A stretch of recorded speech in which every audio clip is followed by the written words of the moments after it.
कहीं ना कहीं जब कोई मनमुटाव होता है तो ये सब चीज़ें भी आती हैं, और जो मनमुटाव कहीं दूर होते हैं तो वो सारी चीज़ें भी ठीक होती हैं। अगर मैंने पिछली बार ये काम किया था तो वो टिकट वाली व्यवस्था से पहले किया था। ये सब चीज़ें नहीं है, टिकट नहीं मिला तो इसका मतलब आप हमारी पार्टी के हैं। और वो जो पुरानी बातें थी आज सब, चूंकि दल मिले थे दिल नहीं, आज दिल मिल गए हैं। आरोप राजनीति में लगते रहते हैं, इनमें कोई इतनी बड़ी बात। भाई सुबोध राकेश जी कहाँ हैं? मैंने कहा था कि वो समय पर आकर छक्का मारने के पार चली गई, स्टेडियम पार कर गई है वो। बाउंड्री के पार नहीं, स्टेडियम पार कर गई। नमस्कार, यूके भारत देख रहे हैं आप, और लगातार हम आपको कवरेज दिखा रहे हैं निकाय चुनाव को लेकर। लेकिन जैसे भगवानपुर नगर पंचायत में जो नाराजगियाँ चल रही थी, शायद लगता है कि आज वो नाराजगी दूर हो गई है। आप देखते हैं सामने सुबोध राकेश जी आज साथ में बैठे दिख रहे हैं। हालांकि ये सवाल हमने पहले जो यहाँ के प्रत्याशी है भाजपा के रंजीत अग्रवाल, उनसे किया भी था कि भाई सुबोध राकेश दिखाई नहीं दे रहे साथ में, लेकिन आज वो साथ में है। सबसे पहले हम बात कर लेते हैं कि चुनाव प्रभारी से कि भाई जिम्मेदारी है, जिम्मा पूरा निभा रहे हैं, क्या कहेंगे भगवान सैनी जी? आज जो है एक ही मंच पर देखे जा रहे हैं सुबोध राकेश जी भी साथ में। नहीं, पहले भी एक मंच पे थे, आप देख नहीं पाए आज, इसलिए सबको साथ दिखला दिया हमने, सबको सभी पत्रकारों को। बार बार ये प्रश्न था ना कि सुबोध राकेश जी कहाँ, सुबोध राकेश जी लगातार काम करे भारतीय जनता पार्टी का, और कोई मतभेद नहीं है, और आज एक मंच पे बात हो भी गई है। अच्छा, एक बागी होकर के जो है चुनाव लड़ रहे हैं नरेश धीमान जी, और हमने देखा था कि भाई उस वक्त भी आप मनाने गए जब उनकी तबीयत खराब हो गई थी, क्या वो मानने के लिए तैयार हुआ नहीं? अब उनका स्वास्थ्य ठीक है, उनसे एक बार और बात की जाएगी। अब वो स्वास्थ्य ठीक है, उनका स्वास्थ्य खराब हो गया था, लेकिन वो लगभग बात हो भी गई थी उनसे, बीच में थोड़ा समस्या हुई, लेकिन अब ये स्थिति लग रही है वो मान ही जाएंगे, वो भी मान जाएंगे। चुनाव प्रचार तो उन्होंने तेज कर दिया है भाई, इसमें चाहे उनका होर्डिंग का ले लो या फिर जन समर्थन का ले लो, वो लगातार चुनाव प्रचार तेज कर रहे थे, क्या मान जाएंगे इस तरह से? वो देखो, भारतीय जनता पार्टी दुनिया की नंबर 1 की पार्टी है, देश में सरकार है, प्रदेश में सरकार है, नगर पंचायत में भी सरकार निश्चित होगी। अब मानना ना मानना उनके हाथ में, हम उन्हें लगातार प्रयास मनाने का प्रयास लगातार करेंगे। देवेंद्र अग्रवाल जी देवेंद्र अग्रवाल जी हमारे साथ इस वक्त साथ यहीं पर है, सभी से बात करेंगे। क्या कहेंगे भाई, सुबोध राकेश जी आज साथ में बैठे हैं, जैसे कि हमने उस दिन सवाल किया था आपसे भाई सुबोध राकेश जी क्यों नहीं दिख रहे हैं, उस दिन आपने कहा था कहीं बिजी होंगे, तो आज लेकिन वो फ्री हो गए शायद। सुबोध राकेश जी भारतीय जनता पार्टी के वरिष्ठ नेता हैं, और वो कार्यकर्ता की हैसियत से जो है भारतीय जनता पार्टी का काम करेंगे, और हम दोनों आगे भी मिलकर जो है एक नाराजगी का कारण क्या रहा था, ये कुछ पता लगा क्या? अब ये अतीत का विषय है, अतीत का विषय है ये, अब आगे उसमें कोई बात नहीं। सुबोध राकेश जी भी साथ में है, सुबोध भैया जानना चाहेंगे, जैसे कि आप काफी दिनों बाद आज साथ में देख रहे हैं भाजपा प्रत्याशी के साथ में, कहाँ गायब थे या क्या नाराजगी थी? देखिए, मुझे समझ नहीं आ रहा है कि ये बात कैसे चल रही है कि मैं बाहर था। मैं लगातार, हमारे प्रभारी जी हैं जो नगर पंचायत चुनाव के, लगातार हमारे सभी लोगों से, संगठन के लोगों से मैं लगातार संपर्क में हूँ।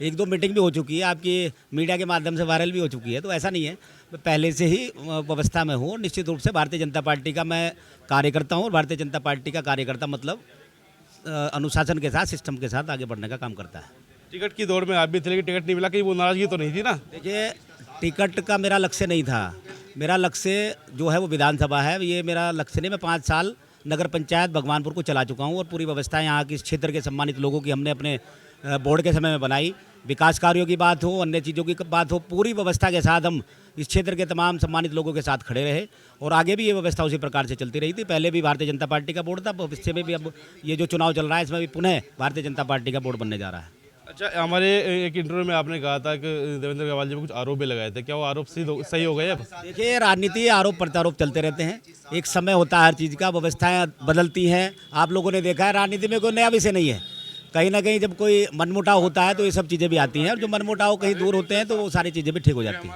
अच्छा, राजनीति में भाई आरोप प्रत्यारोप चलते रहते हैं, उठापटक भी चलती रहती है, तो क्या लगता है भाई लगातार जिस तरह आपने बोला था कि भाजपा पार्टी में ही अब आखिरी समय तक रहेंगे, आज फिर हम वही सवाल पूछ रहे हैं कि आने वाले समय में जब चुनाव होंगे 27 के, आप भाजपा पार्टी से लड़ेंगे या फिर अगर टिकट नहीं मिलता है तो क्या फिर दल बदल लेंगे? देखिए, भारतीय जनता पार्टी का साथ हूँ, भारतीय जनता पार्टी का सदस्य हूँ। अगर मैंने पिछली बार ये काम किया था तो वो टिकट वाली व्यवस्था से पहले किया था। ये सब चीज़ें नहीं है, टिकट नहीं मिला तो इसका मतलब आप संगठन से दूर हो जाओ, ये व्यवस्था नहीं होनी चाहिए। तो मैं निश्चित रूप से कहना चाहता हूँ, भारतीय जनता पार्टी के साथ आज हम खड़े हैं, और भारतीय जनता पार्टी के साथ मैं कल भी था, आज भी हूँ, और भविष्य में भी रहूँगा। संगठन हमारा मजबूत हो, पार्टी हमारी मजबूत हो, यही प्रयास मेरा भविष्य में भी रहेगा। तो अब कैसे चुनाव लड़ा जा रहा है, कैसे देखते हैं चुनाव को लेकर?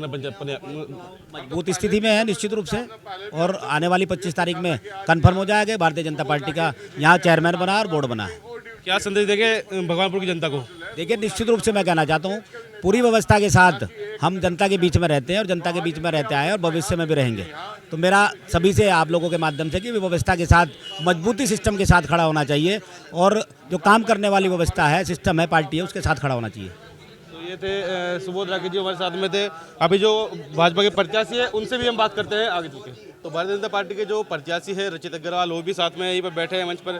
क्या कहेंगे रचित जी, काफ़ी समय बाद देखे गए हैं सुबोध राकेश जी, अब कैसा लग रहा है, चुनाव किस ओर चलने वाला है? काफ़ी समय बाद नहीं, 2-4 मीटिंगों में पहले भी मिल चुके हैं।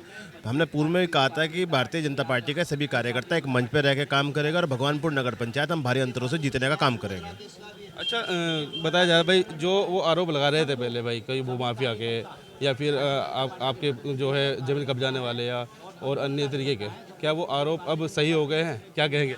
आरोप प्रत्यारोप राजनीति में लगते रहते हैं, इनमें कुछ इतनी बड़ी बात नहीं है, सब ठीक है। भारतीय जनता पार्टी यहाँ जीतने जा रही है, बस आप इस पर ध्यान दें, ठीक है। उनके बयान के बाद आपका भी एक बयान आया था, तो उसके लेकर क्या कहेंगे? अब क्या वो सब खत्म हो गया? ये प्यार है, चलता रहेगा, बड़े भाई है, सब समाज सब साथ है। हम भारतीय जनता पार्टी के झंडे के नीचे काम कर रही है और हम सब साथ होकर काम करेंगे और भारतीय जनता पार्टी को नगर पंचायत से जिताने का काम करेंगे। क्या कहेंगे मास्टर जी, जैसे कि भाई चुनाव में लगातार देखे जा रहे हैं, क्या लग रहा है कि इस बार किस करवट उठने बैठने वाला है? क्योंकि एक बागी अभी तक माने नहीं है यहाँ पर। देखिए, ऊँट तो करवट ले चुका है। आज का जो पदार्पण हुआ है आपके सबके सामने है। जो भ्रम की स्थिति पब्लिक में, जनता में और प्रेस में, मीडिया में बनी थी, भाई सुबोध राकेश जी कहाँ हैं, मैंने कहा था कि वो समय पर आकर छक्का मारेंगे, तो निश्चित रूप से उन्होंने आखिरी बॉल पे छक्का मार दिया है। अब भारतीय जनता पार्टी के प्रत्याशी के सामने कोई टक्कर में नहीं है। रही बात भाई नरेश धीमान जी की, वो भी हमारे बड़े भाई हैं, पार्टी का हमारा हिस्सा है और पार्टी का पूरा प्रयास है उन्हें मनाने का, उनके साथ बात करने का। कोशिश की जाएगी वो परिवार से ना बिछड़ पाएँ और परिवार में आकर पुनः मिल जाएँ और निश्चित तौर पे वो मान जाएंगे, मुझे पूरी आशा है। और चुनाव एक तरफा है, सर्व समाज का वोट रचित अग्रवाल के साथ है। सुबोध राकेश जी एक बड़े नेता हमारे पार्टी के हैं और वो जो पुरानी बातें थी, आज सब चूँकि दल मिले थे, दिल नहीं, आज दिल मिल गए हैं और जब दिल मिल जाते हैं तो सारे रास्ते आसान हो जाते हैं। जिस बॉल पर छक्का मारा, क्या बाउंड्री के बाद चली गई है? नहीं, बाउंड्री के पार चली गई, स्टेडियम पार कर गई है वो। बाउंड्री के पार नहीं, स्टेडियम पार कर गई है। ये देखिए, कह रहे हैं कि वो साथ में आए हैं, तो जब उन्होंने अंतिम समय में आकर जब छक्का मारा है तो बॉल जो है वो स्टेडियम के बाहर भेज दी। अब देखना होगा कि आने वाली 25 तारीख में भाजपा प्रत्याशी यहाँ से कितने मतों से जीत कर जाते हैं या फिर कोई अन्य प्रत्याशी जीता है, वो भी आने वाला समय बताएगा। देखते हैं कि कौन किसको कितना मत यहाँ से देता है और कौन इस बार नगर पंचायत अध्यक्ष भगवानपुरी कुर्सी पर बैठने वाला है। जितने साथियों के भारत को देख रहे हैं, खबर को लाइक शेयर करें, चैनल को फॉलो करें। धन्यवाद।